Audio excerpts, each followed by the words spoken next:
What's up, everybody? So I'm gonna try to do something just a little bit different. Streaming on YouTube, obviously, and I'm trying to do a show. We were planning on doing a solo, or not a solo, a podcast today, or at least doing something. But unfortunately, with just time constraints and just issues, we're doing what we can for today. So we're gonna go over a couple things. There's a ton of stuff going on with basketball playoffs. What was the other thing here? Obviously, the playoffs alone have been really good. So let me see real quick. Obviously, actually, I think all of them are done. I can't remember if that's true, but we've got LeBron put up like 45 fucking points today. They won like 105-101, I think was the final score. So Game 7, of course, Bron comes through like always because he's the best player to ever play ever. So I'm going to bring that back up because I want to see the score real quick. Unbelievable stuff, man. It really is. He's just when they got blown out like 2 of those games, and it looked awful, just awful. And you know what? Basically, the only reason that they're moving on is because LeBron is the best player on the planet, and everything he does is phenomenal because he is like a freak of fucking nature. So let me bring that back up. I believe it was 105-101. It was Game 7, and then he puts up 45 points. That's just typical Bron. It's been. I've only watched a handful of games here and there, but it's been a lot of fun, to be honest with you. Let me get that off of there. So I'm gonna do it from Fortnite. I was like, well, let me just stream a video, and I realized it won't let me stream unless I'm on a game. So, sorry about that. But yeah, the Rockets moved on. They got the Jazz. Game 1 they played today, and they beat the piss out of them. Yeah, that was right. 105-101. Was the final in the Cavaliers-Pacers game. That was Game 7. Bron finished with 45 points, 9 rebounds, and 7 assists, which, that's a lot of points, but, I can't believe he didn't get a triple-double, to be honest, with him just having that kind of a game. Steph Curry's coming back. He's very likely to return for Game 2. He's been very close to return for a few weeks now. They've just been kind of holding him out because they don't really need him. They do and they don't, but not quite yet, so it's sort of complicated with that. But what I'd like to do, though, because that's pretty much it. The only, let's see, Toronto closed out their games, I think that was yesterday, against the Wizards. Well, the Wizards, they just never, they got great teams every year, the last several years. They just don't win playoff games. So Toronto's going to see Cleveland in the next round.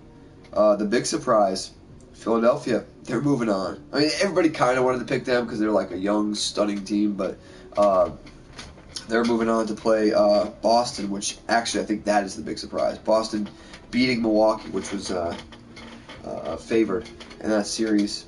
So the East looks like Toronto, Cleveland, Philadelphia, and Boston. Looks like the West has already started their first 2 games. Houston beat Minnesota. Oklahoma got beat by Utah. Yeah, so Houston's facing Utah. They're up a game. Houston is. Pelicans swept the Trailblazers, which is Trailblazers are just like the fucking Wizards. Like, every year they have perennially good players, perennial all-stars, just great season through and through, and they get to the playoffs and they can't fucking win. Golden State, 4-1. San Antonio really rallied at home for one game and managed to win 1, but that was about all they could do. Golden State's just unbelievable powerhouse. So I think, to be honest with you, the East is probably going to wind up being Cavaliers and 76ers to make it to the finals, and then it's probably going to be Houston Golden State for the West. It's good, man. Really good. I'm excited to see what kind of games, because we all know it's coming. I've been waiting for it. I really want to see it. Houston Golden State series. It's gonna be good. Like that's the best basketball I've been waiting for all year. 7-game series for those two teams. Yeah. All right. And I just got the notification that said something about. You have to excuse me. This is a little. It's a little bit different than what I'm used to. So, I'm used to like having like a nice table and I have all this stuff set up and it's like, beautiful, and I tried to put a few things in the background. And I tried to put this sucker up here, but for some fucking reason, if I put it right here, you don't see it. So I'm not even using the thing. I was just gonna use it as a fucking prop or something, just to be like, hey, it's a podcast. I mean, if I didn't tell you, you wouldn't know. You'd think I'm using this fucking microphone. Yeah, Yankees game just started. Yo, Yankees. Whoa. I'll get to them in a minute, but I want to talk about this whole Boston shit that pissed me off. But they got Manaea, I think is his name. Sean Manaea, or Manaea. I think it was Sean was his first name. He threw a no-no. Let me see. I'll look at it like this. It was not quite a week ago, I don't think.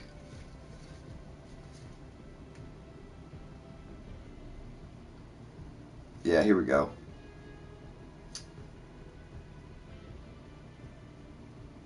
Yeah, Manaea, yeah.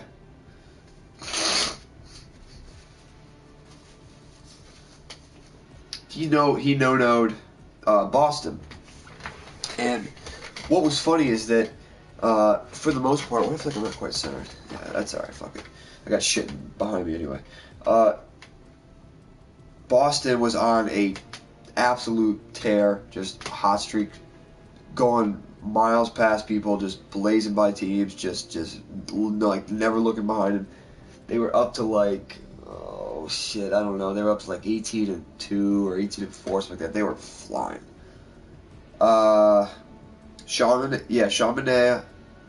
Yep. It was Friday the 27th. Yeah, so it was not quite a week ago. But anyway, the controversy coming from this was there was a play in. I was gonna see if it says it here. I don't remember what inning it was, but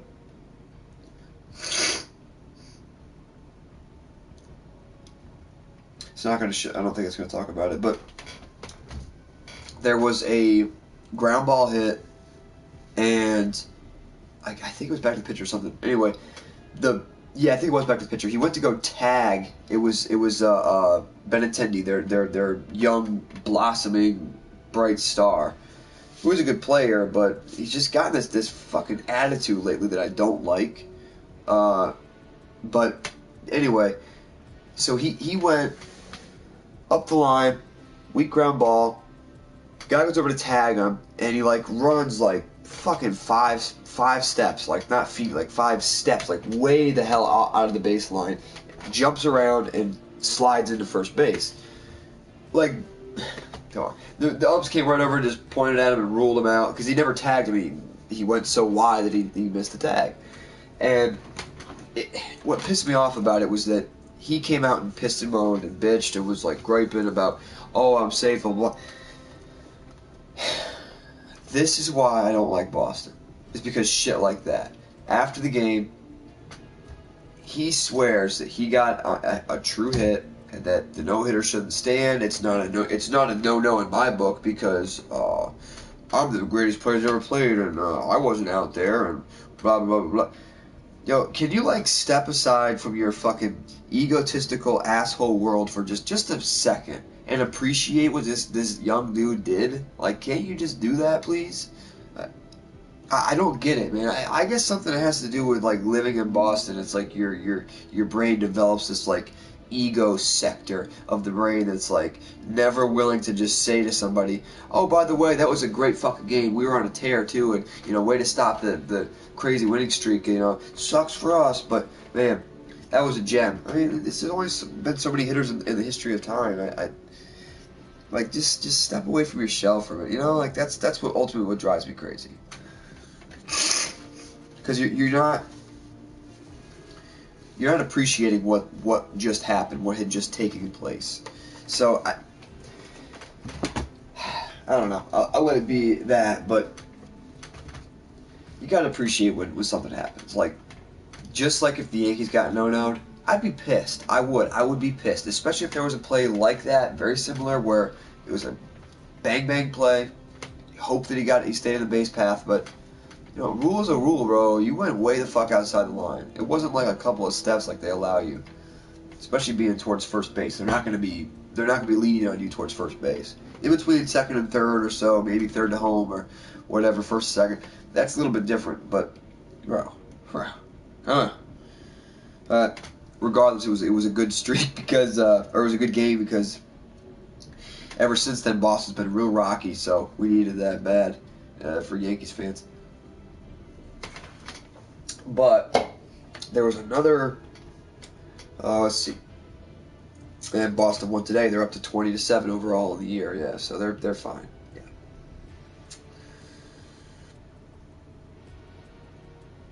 Okay. Yeah, they only lost 7 games. Yeah, Yankees are up 17-9. It's their record. Ouch. Let's see. Yeah, they're top and second in that game versus Angels. So I'm an asshole a lot of times about the Yankees, but I am telling you right now, if something happens that is like record-setting or goes down in the history books or just something really memorable like that, I'm not going to be the asshole. It's like, well, it wasn't really a no-hitter because you fucking guys did this. I mean, come on, that was a hit there.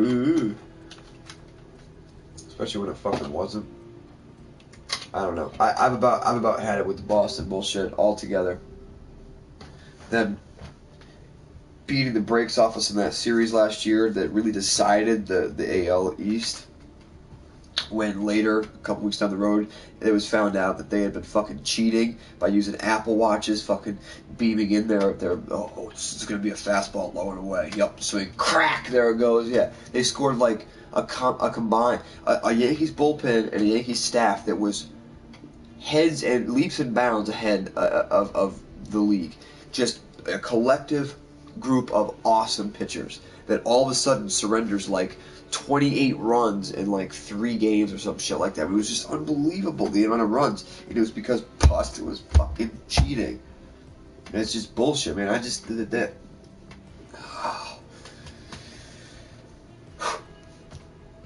Why you gotta do that? Huh? Anyway, yeah, Didi's on a tear. That's another big story. Didi has been just get out of his fucking way. That's all I can say. He's been killing it. Let me go back and look, because there was another story I wanted to read too. And then I had a quick thing about game. There we go. Oh yeah, there you go. Slam that phone on the ground. Slam it. Oh, this is a cool little story too. I saw this earlier. Nick Kingham, either Kingham or Kingham. I don't know either one. He made his debut today for the Pirates. He pitched against the St. Louis Cardinals, and not only had a great debut, by the way, it was more than just a great debut. So he actually took a perfect game into the 7th inning. Not shitty, you, bro. And had 9 strikeouts over that course too.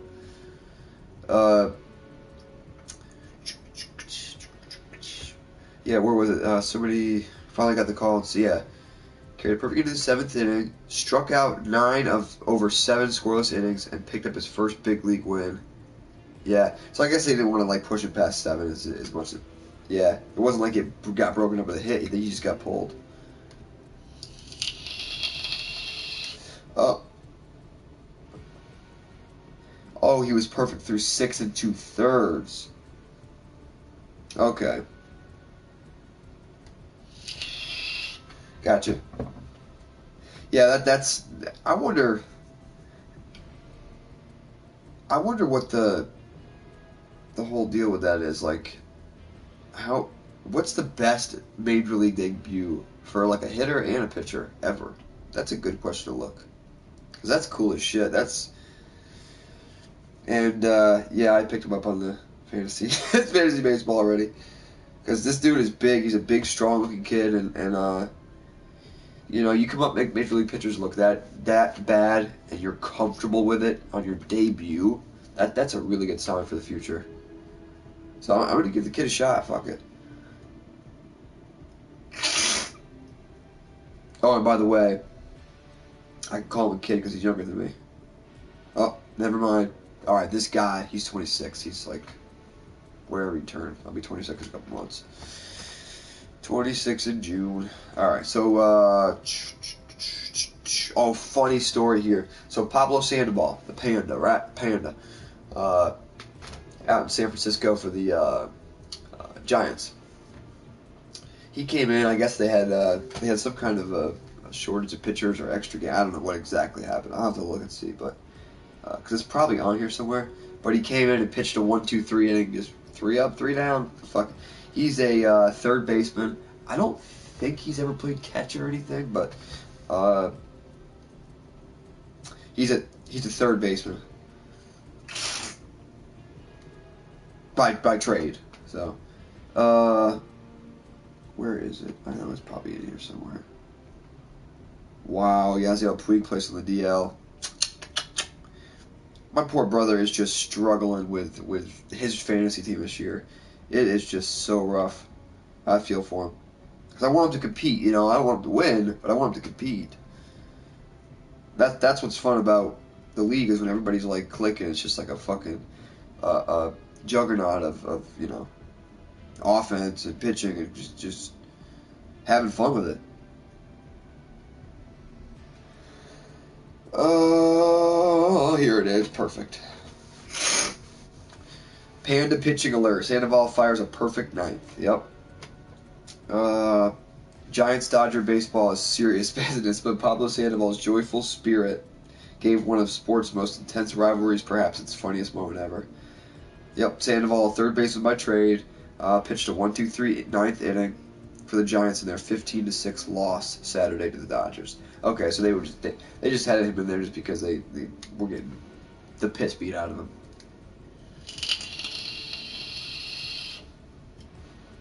Most importantly, the sight of Sandoval pumping across strikes, eight of his 11 pitches, entertained all who witnessed his outing.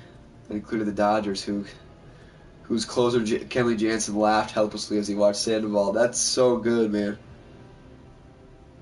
Man, that's just so cool. Sandoval's release stint was the first by a Giants position player since utility man Greg Litton towed the rubber on July 4th, 1991? 27 years ago? Wow. Why have they never put it, like, they never had any extra inning games that, like, you had to have somebody? That's actually very surprising.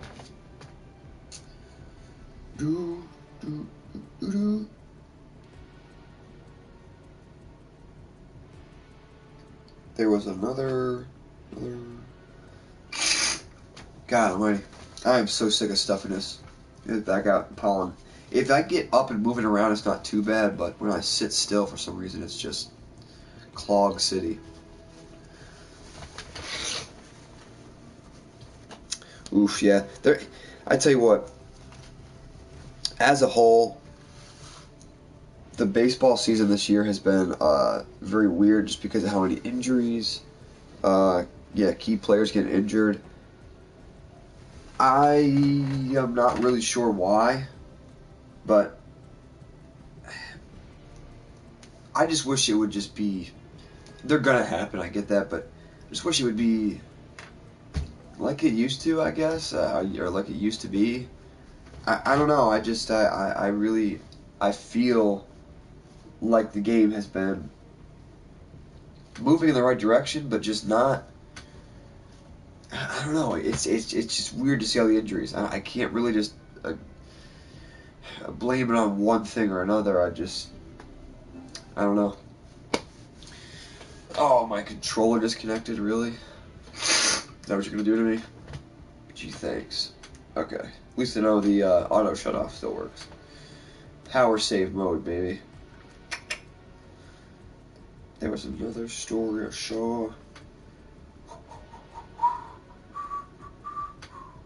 Yeah, Ozzy Albies hit a leadoff home run today for the Braves. He's a funny little guy. He's real short. He plays a really fast-paced game, and it was funny. He took the first pitch of the game, deep to right field. It was funny as shit. I actually watched some of that game earlier today. We get, since we live near Charlotte here, we get all the Braves games on local Fox channel. So I see decent amount of Braves games. I'll watch them. Just kind of hanging out. I think.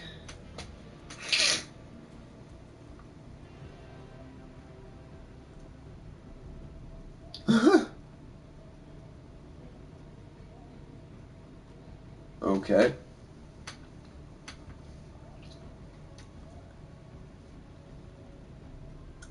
It says, Twins video board makes Reds Jesse Winker wink. Oh, that's so funny. So apparently the video board, they put his name up there, Jesse Winker. Huh?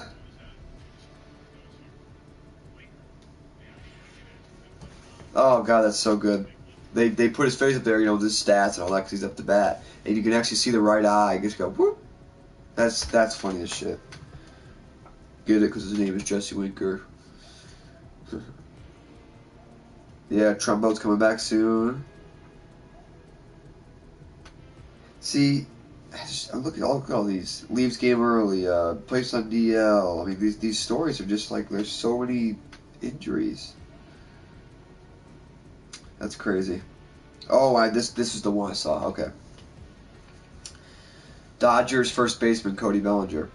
The phenom kid from last year that just took off like a rocket. Led the National League in home runs.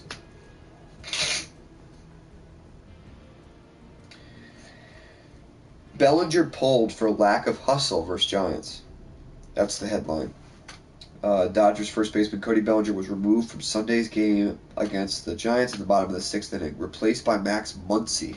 After the Dodgers' 4-2 loss, manager Dave Roberts said Bellinger was pulled for not hustling in the previous inning. Now,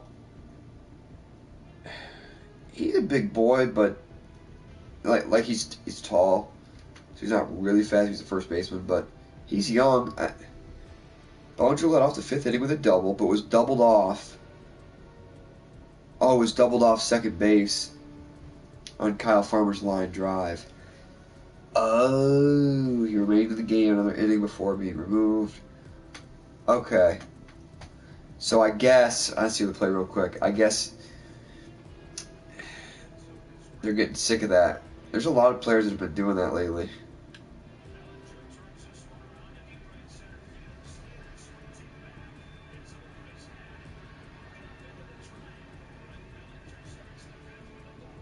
Yo, that should have been a triple. Wow. He hit that in Giants Field. Remember that there's Triple's Alley back there. He hit that square into Triple's Alley.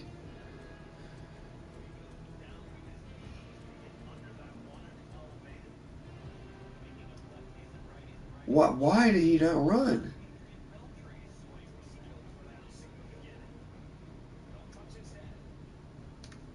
That's so weird. He definitely didn't hustle there, and I don't know where the play is that he got lined out. He got doubled off on a line out. Apparently, I guess there was a line drive hit. He was just off the base. Wow. You better be careful, man. I said it. I said to avoid Bellinger this year, not because I don't like him, but because I thought the sophomore slumps were going to get to him a bit. And it happens to a lot of guys. Technically, Judge's sophomore slump was some of last year where he struggled a lot. He technically was a rookie last year and technically is a sophomore this year, but he got a lot of plate appearances 2 years ago when he first got called up towards the end of the summer. So he had some time. He did. Let's see. Yeah, the Mets beat the piss out of the Padres.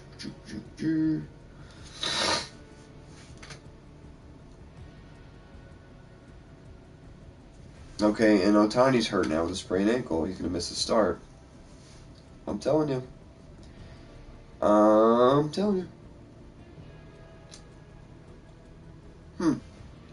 You know, see, I think for the most part, guys are not hustling at times because, one, they want to stay healthy, so they don't want to try too hard and wind up pulling a muscle or straining something, which I get. It's a long season. You got to take care of yourself. But for the most part, I think guys who like that, he's young, so he should be running, and a ball hit to Triple's alley hard all the way to the corner. He was getting to second base as he was picking that ball up and making the throw into the relay guy.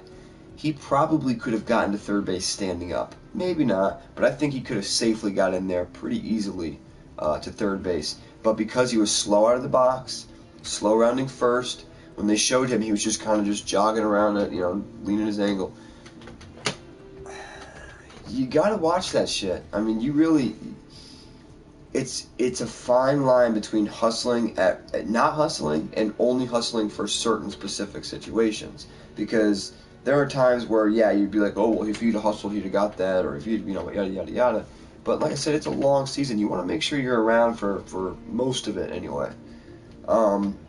But that in itself, that's a case of just no effort. I have to say he could have had second base or third base really easily from the looks of it, just from the timing and what it looks like. But brother and I have had this conversation. Mr. Swankifer, when you have multi-million-dollar paid players, and even like Bellinger, he's young, so he's not making like huge money yet, but he's a major leaguer and he's making good money. And when you have your asset of investment, when you have your money invested into specific star players, you want them playing. And I believe that there is a right time and a wrong time to not hustle. So players like Derek Jeter are a good example for his argument that when you are a guy who Jeter hustled like all the time, and it's not like there were times where he didn't. I swear I've seen it happen where he hits a very routine solid ground ball right to the second baseman or something, and he doesn't have a shot in hell at beating them, and yeah, he jogged because he knows he's not going to just blow down the line for something that he's not guaranteed to get, and you start thinking about, oh, if he went too hard, what if he stomped on the base wrong and twisted his ankle, he's out for 6 weeks, and yada yada. Like, that's my argument, is you want to make sure that injuries are not avoidable, okay? They're not completely avoidable. They're going to happen sometimes, whether you like it or not, whether you go all the precautions, all the preventions, and safety stuff is be as safe as you possibly can, but you're in a high-level sport where you're going to get injured eventually. You're going to tweak something or pull this or strain that or break this. I really think that guys nowadays with all these injuries, some of it's people just not taking care of their body, but I really think that guys just want to stay healthy. I really think that's why. And when you are early in a season like this, 162 game season, I just think that guys know how long the season is and that they just want to be around for it, that they don't want to play that hard. Now, Cody Bellinger's still out there earning money. He's got no excuse. There are certain guys that have a reason to hustle and not hustle at certain times. They just do. And if you at least hustle when it's important and when the manager really wants you to, you're not going to get benched for shit like that. No. Matter of fact, I would doubt anybody even notices that. Outside of a few, fans from here, time to time, here and there. But ultimately, I hope most everybody stays healthy. The game is at its best. This goes for baseball, basketball, especially football. Because football's struggling with this right now because of how high impact and high injury rate it is. And the injuries have gone up every year. I've seen the statistics. Quite significantly, too. When you have stars that aren't on the field, your TV dollars go down, your sales and commission go down, your overall, every bit of production, marketing, and just everything, it goes down because people aren't really going to tune in as much if they don't see those recognizable names like Aaron Judge and Tanaka and Giancarlo Stanton and that's just one specific name or team name for example. But like in football, people, if Aaron Rodgers is hurt, yeah, those ratings and ticket sales and all that shit, it's gonna go down because people don't want to see the backup play as much as they want to see Aaron Rodgers play. Perfect example of it, when he got hurt and he came to Charlotte to play the Panthers. Those tickets were astronomical prices. And then guess what? Those people that spent the money, all that crazy money ahead of time on those tickets, they couldn't sell those tickets for fucking 30% of what they were going to sell them for because he was hurt and wasn't going to fucking play. Next thing you know, the value of those tickets plummeted. And just, it's one of those things that they have to fix. They absolutely have to fix. Otherwise, sports are going to slowly start to skid. And that's sad. So, I'll finish this son of a bitch off with a quick discussion about Fortnite. And whether or not, because there's been a million signs from all the little outfits and the skins and the signs and you see the asteroids falling and you see the TVs have emergency alert system signal thing playing, and there's picket signs on top of the building of Tilted Towers. And there's a giant meteor that's just kind of like chilling there up in the sky. Are we going to have an actual strike where it destroys something like that? Like Tilted or any kind of city? It's hard to say. I'm going to say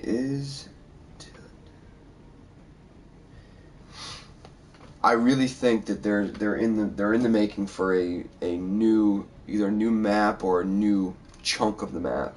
And I'm glad to see it. I truly believe Fortnite is in the driver's seat right now as far as gaming goes.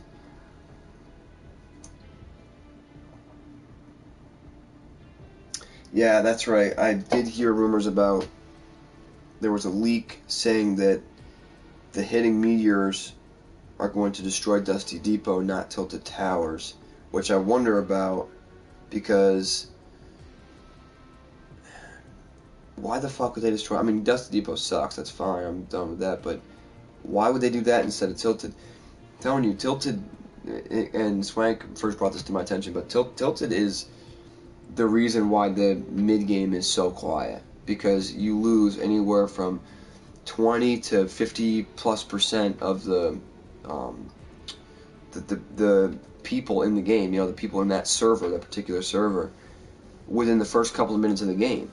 So everybody else who's not in Tilted Towers, everywhere else on the map, look at it, is forced to, you know, run long distances to find people and other loot and stuff. What's up, bud? Not that I don't like Tilted as a whole. I like the idea of Tilted, and it's fun to go there every now and then, but they either make it smaller or something, because there's too many places to hide. I hate finishing games at Tilted because there's just, it's the combat of it's just not fun. But this is from Newsweek.com. I mean, I'll see what it says, but I don't know. I don't know what to believe right now because there's so many fucking rumors, man. It's insane.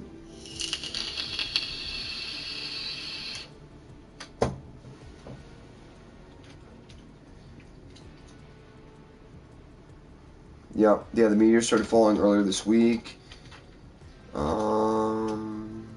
Yeah, leading many fans to believe the fabled strike on Tilted Towers may finally be at hand. Recent leak, however, suggests Tilted Towers isn't the target of the main meteorite at all.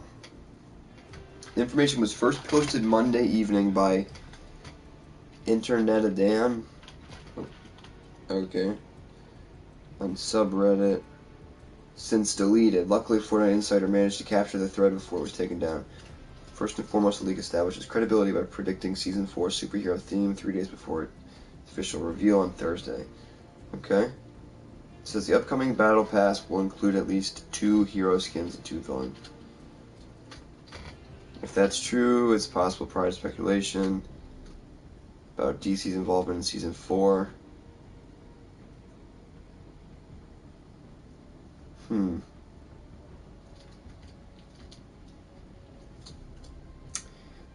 Yeah, this particular thread suggests a large meteor will hit Dusty Depot instead of Tilted Towers. Epic has reportedly wanted to make changes to Dusty for a while now, so they'll use a meteor as an excuse to rebuild. Additional map tweaks are allegedly due throughout Season 4 as well. Moisty Mire, for example, is expected to be fully gone by the time Season 4 ends. The goal is to transition the Battle Royale map into something that's consistently undergoing transformation. Constantly undergoing transformation.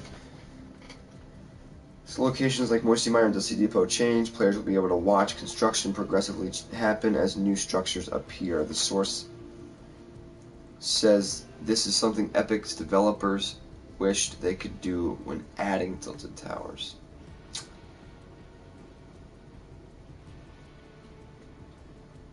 I wonder...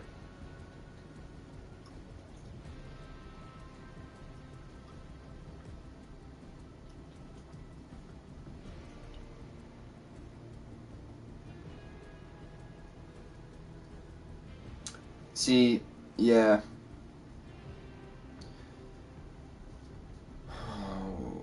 Yeah, it would be the beginning of May. The first of the month anyway would be the new season 4. Interesting. Very interesting. I wonder what actually happens. So we'll see. We should have a meteor strike sometime soon. Because today was the 29th? Yeah. What we got? 30 days in... 30 days in April. There's 31 in May. Tuesday's the first of the month, so we'll see what happens Monday night, Tuesday. Okay. Well, I guess that's about it. I hope you guys enjoyed. I think I went like over a half an hour, but it's easy to start getting rambling on for sure. What's up, buddy? What's going on, Herbert? You want to be famous? You want to be famous? Come here. Come here, you're okay. You're okay. Yeah, dun dun dun dun dun dun. Look at this guy. Oh, yeah. He doesn't know what the fuck's going on right now. He's a goof. Alright, I know you don't like getting held like that. Alright, guys. Peace. I'm jumping over to Twitch here in a minute. I think I'll play like a warm-up game or two, but then we'll see who's online and who's ready to play. So, thank you guys for watching. God bless you. Peace out, guys.